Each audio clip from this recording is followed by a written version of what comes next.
What's good, guys? Akeal Senpai here. We are back with another video, and in this one, this is going to be something in particular to an anime I've been very interested in lately as of my recent video. I believe it was like 2-3 videos ago I talked about Black Clover, and my relationship with this show obviously is something that I've just been binge watching a lot.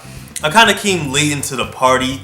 Honestly, I heard about it in its very beginning, but I kind of just wanted to wait a little bit just to see if it was actually going to be good, and man, it actually did turn out really good, to be honest. I mean, this show, in the beginning, it's kind of seen as if it's a Naruto clone in a way, and because this show is supposed to be one of the next big ones up, it's kind of taken on that role as of recently as being the next big one up within shonen, or one of the most current big ones anyways in terms of shonen anime, besides My Hero Academia and JoJo's Bizarre Adventure. But when it comes to Black Clover, one of the main things I really do enjoy about this anime is the fact that it not only gives the main characters, like the rival or whatever, the shine and everything like that.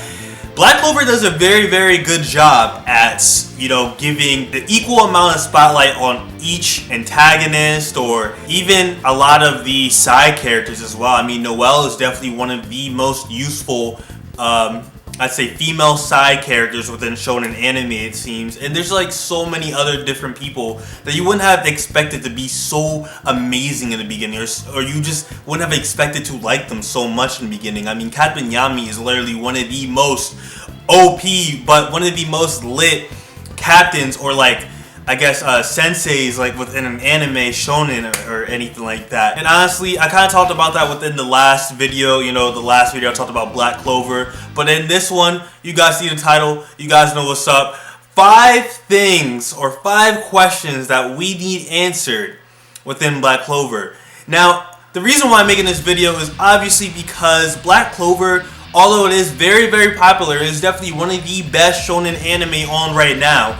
There's a lot of questions that this show brings up that they've let go on way too long, in my opinion. I know some about the manga. I didn't read the manga. I know enough about it, and to knowing that they still have not answered a lot of these questions. Some of these they kind of delve a little deeper into, just a little bit, but some of these they had not even touched the surface yet at all. And with this being said, be sure to leave in the comment section down below what are some Black Clover questions you guys would like to finally get an answer as well. And let me know what you guys may have thought about this video by leaving a big thumbs up and just commenting, and subscribe for more content like this as well. But anyways, let's get straight into it. Okay, and now getting into number 1, guys, the first question that we need answered, I feel, is very important and probably could, be expounded upon a little bit more within this series, is the concept of ki. Now, we do know that the elements that are kind of prevalent within the show is obviously going to be mana, which is essentially just the form of magic, or the source of magic that is kind of, I guess, identified within this show. But there's also a concept called ki as well, which in a way, in a lot of other anime or a lot of other Eastern culture or philosophies, these things are synonymous. And honestly, it's kind of weird that this show kind of separated the two in a way. But with this being said, I mean, what I feel like should be answered within this show is the whole concept of ki. And not only that, how did Captain Yami even come across this whole technique of reading ki that helped him have faster reflexes and etc. And is he actually the only person that may know how to use the technique into this advantage? And I feel like as if Captain Yami definitely is not the only person that knows how to use this, considering that Hasta picked it up pretty quickly as well. But I feel like that the creator of this anime or manga should kind of touch on how Captain Yami may have came across this technique, how he may have practiced it and used it into his own, and just overall, I guess, clarify specifically what this technique is, and the whole difference between ki and mana within this situation, or within this manga or anime. Once again, within Eastern philosophy and etc., chakra, mana, ki, it's all synonymous essentially. But within this show, it seems to separate it, and I feel like it's a little weird, and I feel like we kind of need some more explanations on that, and just the whole history on that as well. well. And now for number 2, guys. Number 2. The second question that I feel that a lot of us need answered within the Black Clover fan base is essentially, is Hasta the only person within the whole Clover Kingdom, or just the whole Black Clover world in general, that cannot use magic? I mean, obviously, from what I do know about the manga, Hasta was one of the subjects of a ritual in some shape or form. I mean, there's going to be like slight spoilers in this, guys, so just a little bit of a warning for those that may be watching this. But I mean, Hasta is kind of the result of, I guess, a ritual that one of the kingdoms were using that strips away the use of magic, or being able to use magic in order to use, I guess, what is known as anti-magic. And with this being said, I mean, it's a little hard to believe that Hasta is the only person within the whole universe of Black Clover that can use anti-magic, let alone not have any magical powers at all. I mean, with this being said, if we go back in time a little bit, back to even like what's going on now within the anime, the first Wizard King, one of the main objectives for him anyways, in terms of combining with the elves and kind of developing the crystals and everything, was to help people that may not have had magic at all, or needed a boost of strength or etc. in some shape or form, or to help people become more equal in terms of power, in terms of using their magical abilities, much like the elves, you know, in strength. But with this being said, it kind of confused me, because it's seen as if within the beginning of the series that it's very unlikely for a person to not be able to use magic, and let alone Hasta looking like it's Hasta that's one of the only people that cannot use magic at all. Like, it seems like really, really out of the ordinary. So with this being said, I mean, with the Wizard King having these notions, these ideas and this philosophy, it really shows, and let alone the whole ritual aspect, it shows that Hasta may not be the only person using or not having magical abilities besides anti-magic. And it really just makes me want to get more answers, and hopefully a lot of you guys as well, as who else cannot use magic? And, you know, are there going to be more people that are going to become more prevalent within the series, within the manga, or anything like that, that cannot use magic at all, or that just only uses anti-magic? I mean, this is just one of the things I feel like that needs to be answered within this show, and that's going to be number 2, guys. And now, number 3. Number 3 kind of touches on that whole Hasta subject in the background as a whole kind of thing. And this question is something that the whole fandom obviously wants answered, like, really, really quickly, because it's really kind of confusing in a way, especially with the way how the show kind of started. Is Hasta and Yuno actually like brothers by blood? I mean, from what I know about the manga currently right now, we see that Yuno is part of another kingdom. Once again, I said that there were going to be slight spoilers within this, and Hasta may be part of another kingdom as well. It's looking like Yuno may be actually part of royalty within a different kingdom. I believe it's the Spade Kingdom, correct me if I'm wrong.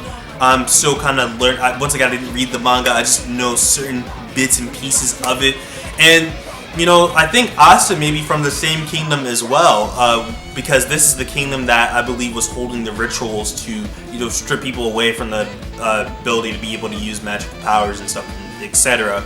You know, in order to have these people be able to use anti-magic, because for those that don't know, anti-magic is obviously gonna drain like any magic you have, and it kind of just like reverses the effects and etc. And yeah, anyways, with this being said though, are Hasta and Yuno actually like blood relatives at all? Like, this is something I feel that really needs to be answered. Obviously it's a shonen anime, so there's going to be a rival in some shape or form. But just answering that simple question, if Hasta and Yuno are blood relatives, actually kind of makes this whole thing, you know, less confusing and definitely just more clarifying in a way. And not only that, but also, I guess, kind of answers one of the biggest questions that a lot of us who enjoy Black Clover have kind of developed while watching this. And now, guys, into number 4. Number 4, this is kind of just like, I don't know, just like a random question that I feel like needs to get answered. although I kind of have my own personal beliefs on this. Who's actually the strongest out of all the captains? I mean, we know that Captain Yami is a GOAT, but Mero Leona, I believe is how you pronounce her name, is obviously one of the strongest ones and who has a lot of people in check. I mean, when we first see her and everything, we see that she's like a BA, like to the max. Like she's like really strong, but she didn't want to be a captain essentially from the very beginning. I mean, the fact that she's able to like even like treat like a lot of the captains the way that she can or whatever, it just shows how strong she may actually be, especially how the way she was acting in terms of fighting the elves as well. I mean, she's not really a captain, so I kind of don't want to include her into the conversation, but I'm heavily thinking it's Captain Yami, guys. And be sure to leave in the comment section down below who you guys believe is going to be the strongest captain, who has, I guess, the most potential of being Wizard King. I mean, a lot of people say that the captain or one of the Sylvias are one of the strongest, or one of the a lot of people may believe that Mero Leona's brother is actually going to, you know, potentially be the Wizard King and is actually the strongest of the captains. But we get a pretty good idea that the leader of the orcs, the old one anyways, that can turn invisible, is probably one of the weakest ones, and as well as some other people. But then we also see that the Peacocks, the leader of the Peacocks, is like one of the most OP ones, considering that she brings you into a literal different dimension, a dream realm anyways, and she could just like have her way with you essentially, and you know, just body you any way she wants to, and have you there as long as you want, as long as she wants anyways. So with this being said, it's very confusing as to who is actually going to be the strongest captain.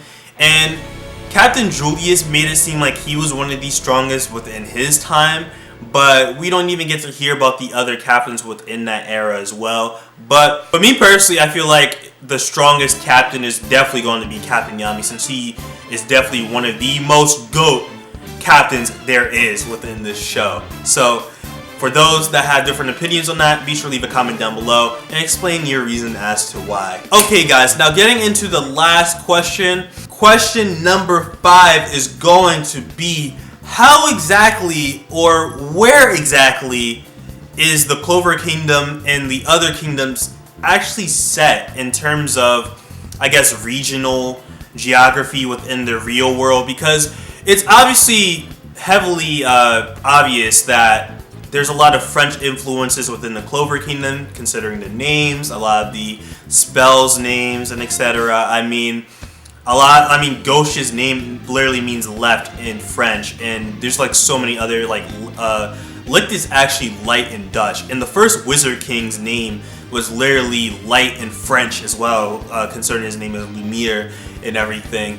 But with this being said, I mean, there's obviously some correlations to the real life geography within the show, but it's never really specifically said where the show is actually set. Once again, Licht, who's part of the elves, has a Dutch name, and let alone that, some of the other elves within that have French names as well, considering if we're going to include some of the elves that were possessing some of the people within the Clover Kingdom. I mean, a lot of those people have French names as well. So it's heavily suggested that this show is in France, but it's not really exactly confirmed, because there's some things that may kind of counteract that belief in some shape or form. But you know, I believe that it is in France, but we want like a clear answer as to where the show is set exactly, as well as the other kingdoms as well. Like, where's the witch kingdom exactly going to be set, or where's the Spade Kingdom, or where's the Heart Kingdom, or where's the Diamond Kingdom? Where are these places in adjacent to real life geography? Like, this is something that I feel is kind of not important, but it's something that a lot of us may want answered as well. And with that being said, that sums up the 5 questions that I feel a lot of the fandom within the Black Clover community really want answered. And be sure to leave a big thumbs up once again if you guys enjoyed this video. Comment down below, I guess, some of your guys' questions about the show as well. And maybe even just commenting on this video as a whole, if it went smoothly or anything like that. Maybe some things I could improve in. But other than that, guys, you guys are all infinitely loved and appreciated. I'll see all of you guys later within the next one. Be sure to subscribe. I'll see all of you guys later. Peace.